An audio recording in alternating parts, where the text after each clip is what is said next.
Okay, just want to do a quick video here, you guys. I'm in Cura. Let's see. And I'm not sure what version. I think it's 4.8. And I'm slicing my own cell holders, okay, for 3D printing.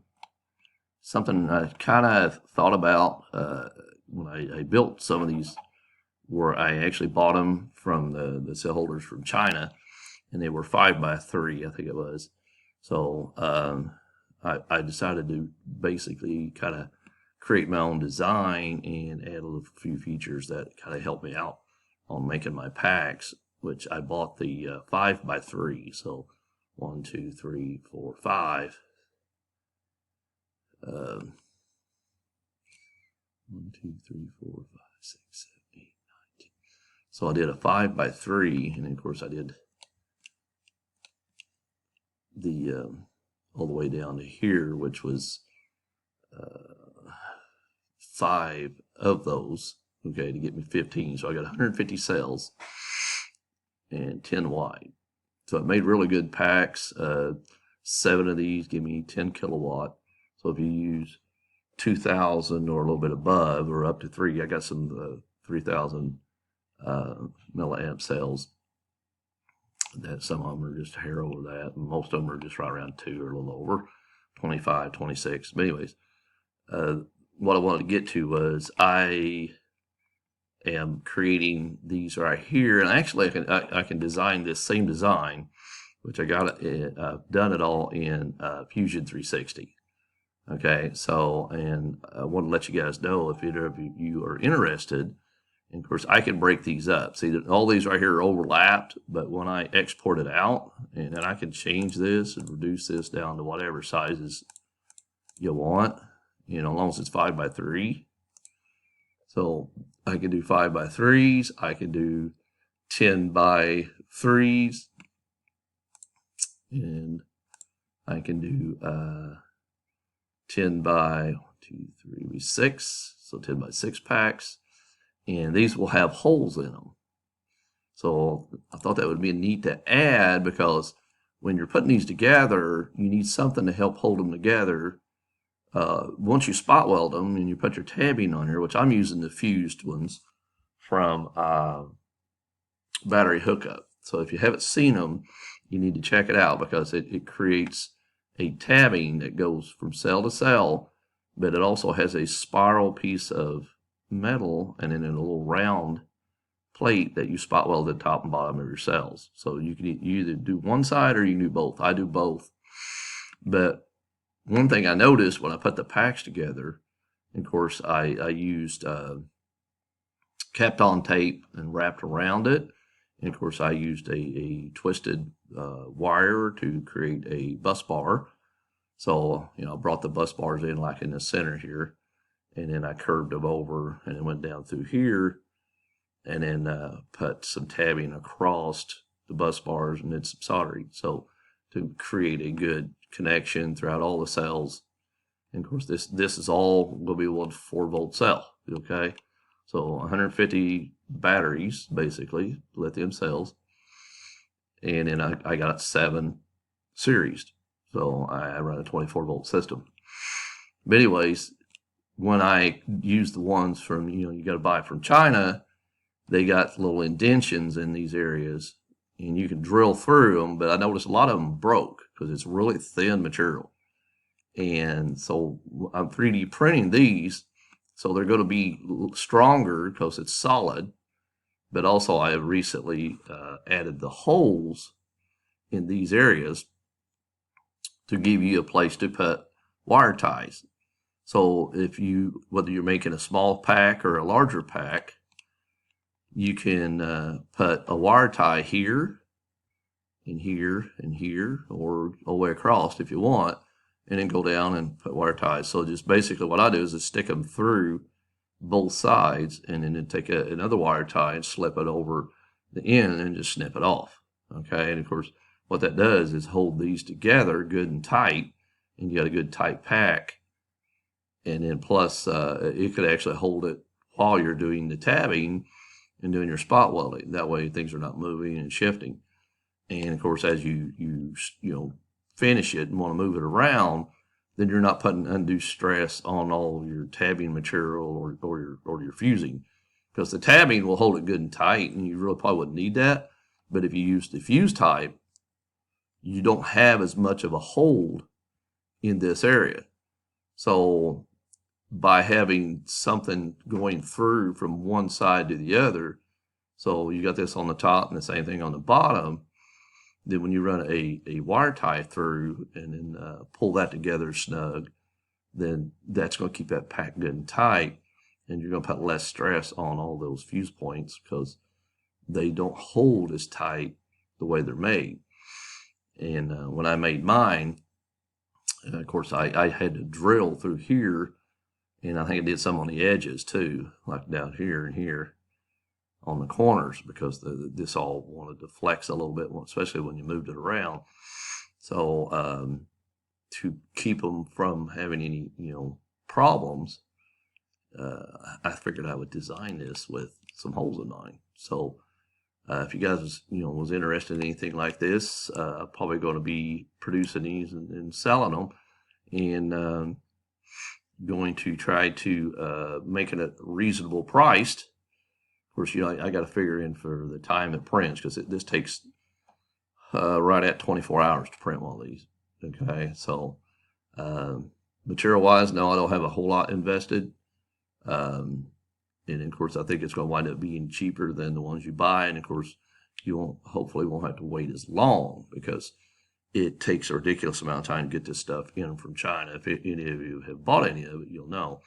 So I just want to do a quick little video and show you how I am kind of creating this stuff. So if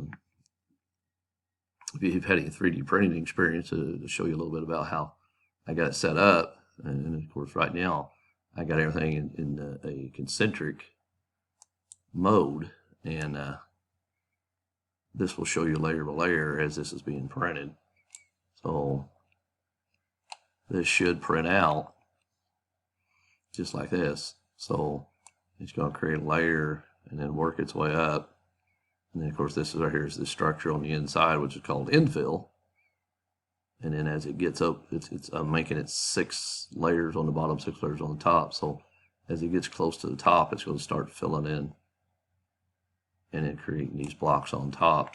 So similar to like the ones that come from China as well, I made these right here stick out just enough to hold your cell.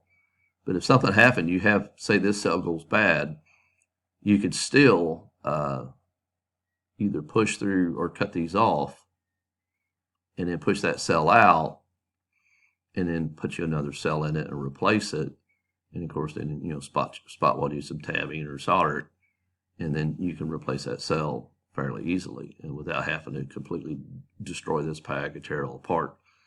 So by just kind of nipping these right here, or cutting them, or just probably even be able to tap it and push it through. I would recommend it probably, taking and snipping most of it with like a flat shears, flat wire cutters. That would make it a lot easier for this to come out. And then all you got to do is just shove another one back in and spot weld this in. Of course, I would take a Dremel and cut the tabbing right here. And right here.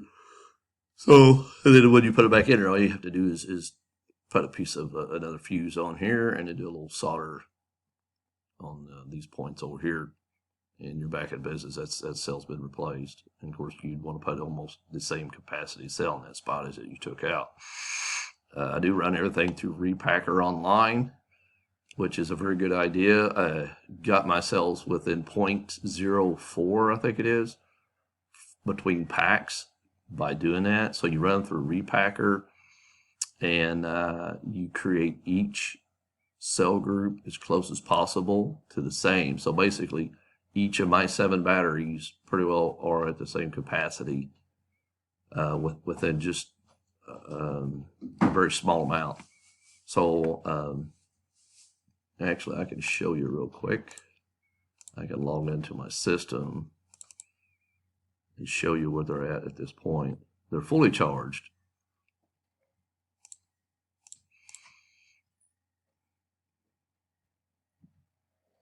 And I'm going to pause for just a second.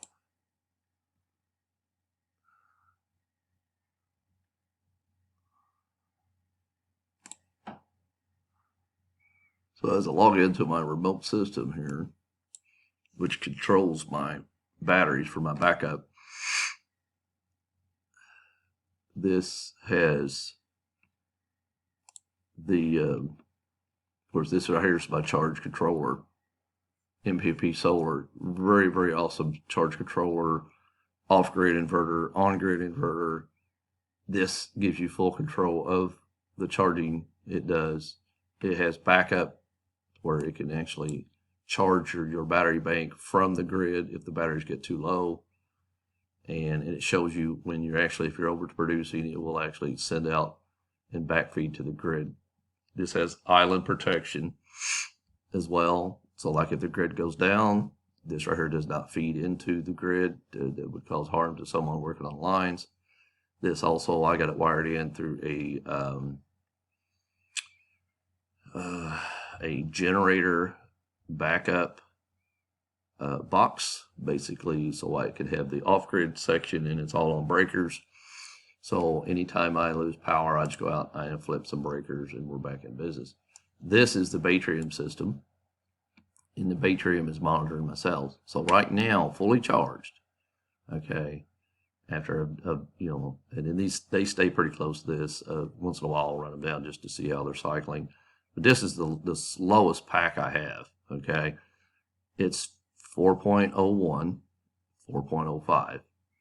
As these run down, these will stay almost consistent, okay. So they'll stay within 4 to 5, okay, and that's 0.04, 0.05, not 0.5. So this stays really close as these run down if you run your cells through repacker and really balance out and try to get each individual pack perfectly balanced, okay? And I actually go through and test them for internal resistance. So you get your internal resistance and keep the internal resistance in all the ones that you use low, and you'll actually have a really good pack as far as how they run down. And that I did several experiments as far as testing these in the last few years, and this is what I've came up with. So the nice thing about it is, by having the internal resistance low, meaning that the cells aren't really at the kind of at the end of their life, and run it through repacker and getting a really good close balance between each cell that I create. Okay, so going back over here, 150 cells in each pack at around 2,000 to 2,500.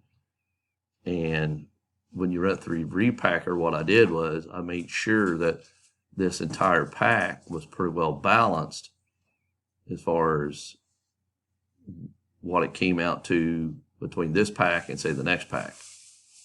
So I try to stay within a really close range, and you takes a lot of extra sorting, and it takes some time, but the end results will really surprise you, and it'll benefit you in the long run, because you're not having to have your system shut down because of unbalanced. So let's say this cell was way down here, and as it runs down, this system is going to basically shut down when I have other cells that have plenty of energy. You don't want that. So the closer you got these all balanced, if you look how close these are, 4.04, 4.04, 4.04, 4.04, 4, 4. This of course, this one's 1. Okay. So that's how much they're off. Now they are topped out. They are fully charged. And of course, I can change the height of the charge in here. And all your settings is in here, which controls how this system, which is an MPP Solar charge controller, inverter, charger. And these things are awesome. They're a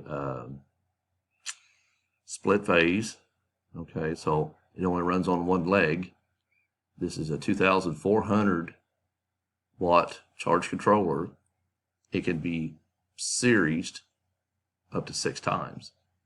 So I can add more panels, and all I'm going to do is add another one of these chargers, and they have a way to connect them together, and then you double how much you have as far as how much you can have coming in.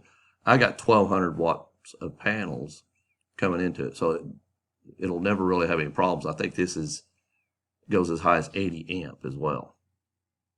This keeps track of all your kilowatts that it's brought in, so you can see your daily, monthly, and annually how much it has produced.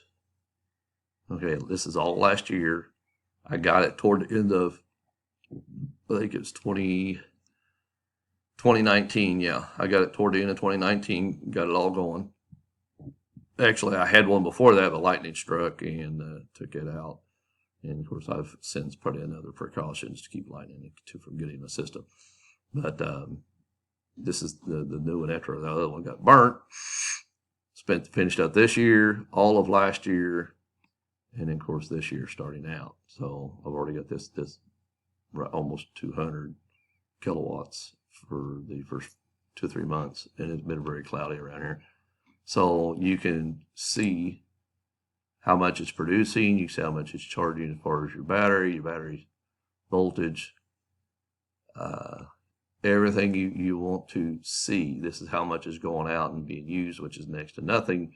Right now, most of this is what the system itself is using, because I'm not using anything off of my batteries as far as backup power right now. I have tested them fully. My home will run for probably a day and a half on what I have, and then depending on what I'm running, mostly lights. But if I want to, and of course this right here keeps track of my balancing, and I can add more cells. So that's what I'm gonna do. I'm gonna create 7 more cells. So this right here will move up to 14. The Baytram system can be add long bonds to the same system, so I don't have to buy the whole thing over again. I don't have to keep upgrading. As far as the system itself, this right here cost about $600 to get all this set up. And of course, you only add the long bonds if I add more cells. So I'll build 7 more, then I'll have 14 monitoring here. And so what I'll do is I'll set those up in series, and then I'll parallel them each together and have double the backup. But the main thing I was wanting to show you guys was what I was working on here, and to do with these types. I know we all get frustrated with trying to get these things from China. Sometimes you wait weeks, sometimes even months, and of course you gotta put them all together, and then use them. And of course, some people, when they're trying to create their systems, they maybe want some customization. Well, what I want to let you know is you can 3D print them if you want. I can 3D print. I'm gonna try to come up with some reasonable prices for selling these and shipping them. So if you guys are interested, just give me a shout. So I'm going to end the video right here, and you guys have a great day, and keep building your power walls and making things work. We'll see you.